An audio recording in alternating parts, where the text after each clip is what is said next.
So, I've done in the past a sort of tour of my Penguin English Library collection, and that was really fun to do. Actually, I should probably make an updated one because I've got more since then and they've made more since then. But I have another sort of classics collection that is really beautiful and deserves to be shown off in the same way. So I thought I would do a little tour of my Barnes Noble Leatherbound Classics editions that I have. They're amazing and I love them. They take up almost a full shelf and I wish I'd got more when they were out in their like original form. I'm really happy that I got the ones that I did in any case. You can still get them, I think, but they did sort of switch them. Well, you'll see what I mean. What I'm trying to get at is that some of these are still available and some of them aren't. So the first part of my little collection is some fairy tale sort of bind-ups that I got. I have the Hans Christian Andersen fairy tales bind-up. It's obviously got gold foil on it and this plate that is just not taking to the sunlight coming in through my window. This spine is beautiful and it all matches, and oh my god, it's really reflective. It has the sprayed gold leaf edges and beautiful end papers, and it comes with its own little ribbon bookmark, which is the sign of distinction. And it's got some beautiful illustrations throughout as well. I'll be completely honest, I have not touched this book since I bought it like 7 years ago, but it looks good on my shelf and I have no regret. Then I have the Grimm's Complete Fairy Tale, which is the sort of companion to the Hans Christian Andersen one. It has very similar design, only it's green,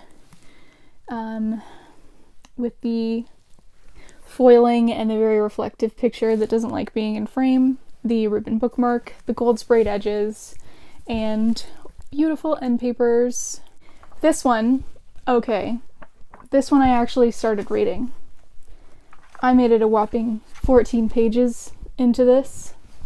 I thought it was gonna be, I was like, oh my god, I'm gonna have this one at bedside, I'm gonna read one fairy tale every night before bed, and that lasted for like 3 days. I still have no regrets though. And this one also has illustrations in it as well. It's so lovely. Maybe one day I'll read them. And finally, for the fairy tale bind-ups, I have this Arabian Nights edition. This one came a little bit later, so it's still mostly matching with the foiling and the design of the spine and everything, but it is a little bit different. So it doesn't have that like one plaque in the middle that reflects light too much. It also, of course, has the sprayed edges and beautiful end paper and more of a mosaic design this time. And yeah, full color illustrations. And the last sort of enormous bind-up that I have of the Barnes Noble Leatherbound Classics is this Complete Works of William Shakespeare, which again sort of matches with this plaque in the middle and the gold foiling around the edges. I really love this edition. I find it so striking. And this one has all of the plays in chronological order instead of being split up into the comedies, tragedies, and histories, which I actually really like. I kind of prefer that, to be able to read them all in chronological order and know that that's their sort of best guess as to his like progression and stuff as a writer. I sound really pretentious now. Oh no. And they made the interior of the book match the interior design of the first folio that came out in the 17th century, which I think is really cute. So it has all of his plays and as well as his poems at the end. This one I actually have been reading. I've read some of the plays from this collection. I like it just because it's in this beautiful edition, but it can be really hard at times because there are no editorial notes or anything like that to go along with it, so I'm usually too lazy to like look up stuff that I don't completely understand, so I'm just like pulling from context clues to understand everything. But yeah, this one I can safely say is actually getting some real use in terms of being read. That's it for the really thick $20 bind-up ones. The next ones that I have are all just like individual novels. So the first one I have is The Adventures of Huckleberry Finn by Mark Twain. This is the only one of them that I have that I have not read yet, just because I wasn't really that interested in reading it, but I will read it at some point. I will. So these ones all have some foiling, really nice design. They all have a matching spine that looks like this, And they all have a quote from the book on the back, as well as different colored sprayed edges, the ribbon bookmark, and matching end paper designs. They feel like really sturdy books. I really love reading them. They're lightweight, but they do feel strong. Next up I have Dracula by Bram Stoker. I really love this one. The whole color scheme and everything just works so well. Here's the matching spine and the back with the quote. It has black sprayed edges and end papers. I love this touch that sort of look like blood spatters or like the tray of a petri dish up close or something like that. I just love that. Then I have The Picture of Dorian Gray by Oscar Wilde.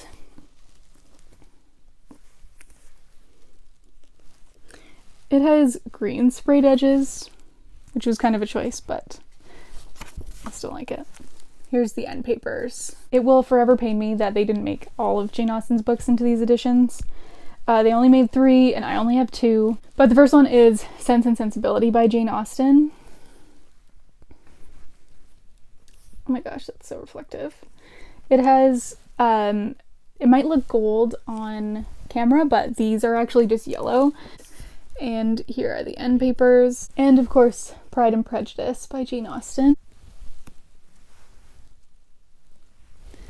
These ones have a really light green sprayed edges. And here's the end papers. Okay, fun fact. I got this when I was in, I think, grade 11. And I had read Pride and Prejudice one time before in grade 10. And I think it all, like, I really enjoyed it, but I think it mostly went over my head because I wasn't that familiar with classics. It was pretty much the first one I'd read. I wasn't that familiar with the time period or anything else like that. It's not really relevant. I'm just trying to defend myself. I'm not sure if you can see this properly, but on the cover and on the spine, there is a little logo here, design that says ED. For the first year that I own this, I was like, who's Ed? Edition, what does ED stand for? I'm so confused. It's Elizabeth and Darcy, which is not that hard to figure out. Was so confounded by that for an embarrassing amount of time. And then when I figured it out, I was like, I don't even deserve to own these. The other one that they have of the Jane Austen books is Persuasion. It's a beautiful matching pink cover. They also have Wuthering Heights by Emily Bronte.